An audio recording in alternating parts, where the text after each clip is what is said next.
Nah, kemudian ke Sambernyowo. Tentu ini adalah tokoh sejarah real. Pangeran Sambernyowo lahir sebagai Raden Mas Said, putra dari Pangeran Arya Mangkunegoro bin Amangkurat keempat. Yang Pangeran Arya Mangkunegoro bin Amangkurat keempat ini karena semangat perlawanan terhadap Belanda dibuang sampai ke Thailand, sampai ke Sri Lanka. Dan babat tanah Jawi, kemudian juga beberapa kronik, babat Pakunagoro, babat Palihan Nagari, babat Mangkubumi, mencatat kemuliaan Pangeran Arya Mangkunegoro, ayahanda Raden Mas Said ini, ketika dibuang ke Thailand, wafat di sana.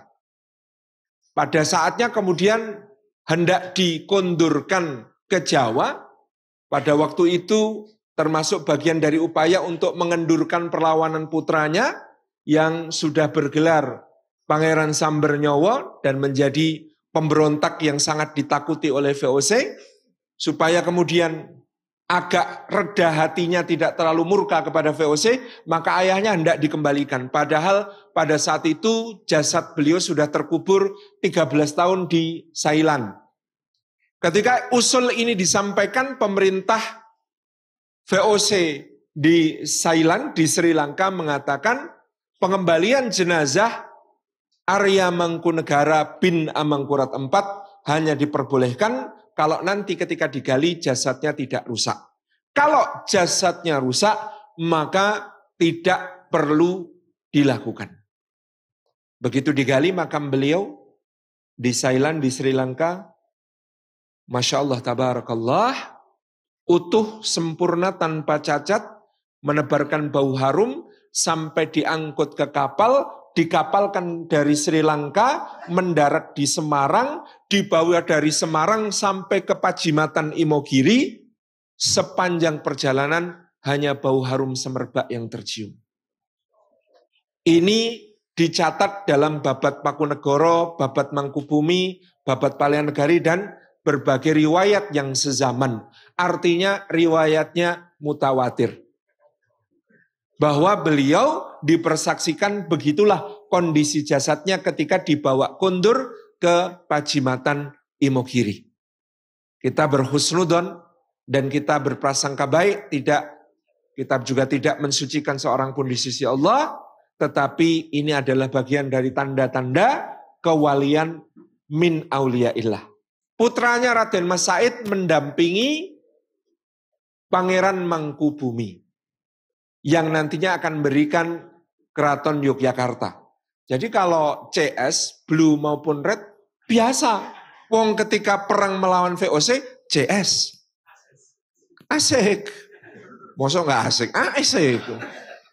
Ya, jadi dua orang ini ketika bergabung menjadi satu, Pangeran Sambernyowo dan Pangeran Mangkubumi berperang melawan VOC, maka guncanglah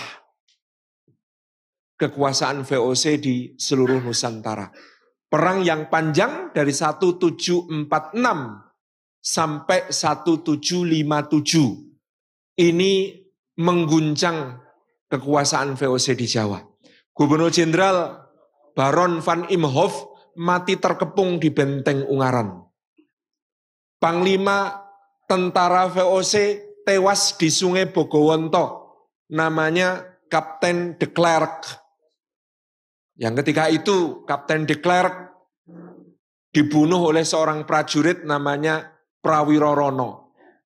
Tapi semua orang yang melihat mereka bertarung tahu Prawiro Rono nama samaran karena ada kekhasan Prawiro Rono yang hanya dimiliki oleh Pangeran Mangkubumi. Yaitu kalau pegang tombak bukan gagangnya, tapi mata tombaknya.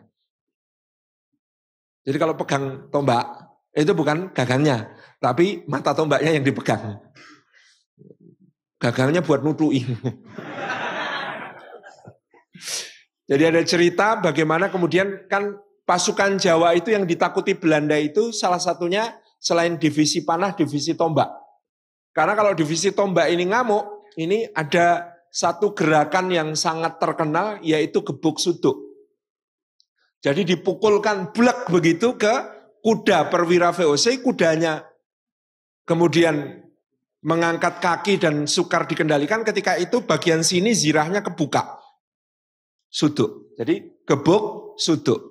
Nah ternyata ketika Prawira Rono ini menyerang Kapten de Klerk itu disuduk kena di baju zirahnya.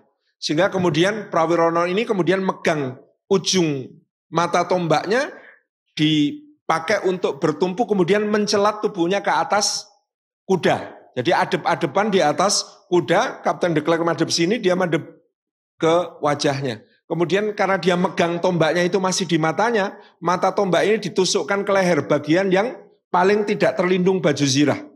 Bles gitu. Nah, terus tewas. Nah, ini kedahsyatan perang saat itu, apalagi Pangeran Sambernyowo waktu itu menjadi pepatih beliau, wakil beliau, dan kemudian melakukan perang yang sangat penuh dengan kavaleri gerak cepat. Jadi kalau Pangeran Sambernyowo itu disebut, ya Sambernyowo itu bahasa Inggrisnya the soul catcher. Ini adalah biografi yang ditulis oleh Profesor Merle Calvin Rivers tentang Pangeran Sambernyowo, itu judulnya The Soul Catcher, ya penyambar nyawa. Karena memang gerak cepat pasukannya itu dikenal luar biasa mematikan bagi pasukan VOC pada saat itu. Dan Pangeran Sambernyowo ini seorang yang alim, seorang yang fakih. Setiap kali istirahat dari perang yang dilakukan adalah nulis mushaf Al-Quran. Dan itu diajarkan kepada istri-istri dan putri-putri beliau. Mohon maaf kalau kata istri-istri ini ya menyinggung yang minal muwahhidin gitu ya. Itu betul-betul beliau ajarkan sehingga kemudian nanti di perpustakaan Mangkunegaran kita akan menemukan banyak naskah Al-Quran tulisan tangan yang ditulis oleh beliau maupun juga oleh garwa dan putri-putri beliau. Maka kalau mau berbangga sebagai Laskar Sambernyowo kok orang ngaji, nggak masuk. Karena Pangeran Sambernyowo itu tadi berjihad berjuang, ora lali ngaji, bahkan nulis mushaf Al-Quran. Sampean kon moco yangel. Ini loh nulis gitu. Orang ono sing diwaca maka ditulis. Ini menunjukkan latar belakang beliau sebagai santri yang nek nulis zaman itu, ya awal-awalnya ra ono sing ditedak. Nulis ki ya saka hafalan, gitu ya. Itu yang kemudian kita pahami sebagai kebanggaan kita Laskar Sambernyowo. Jadi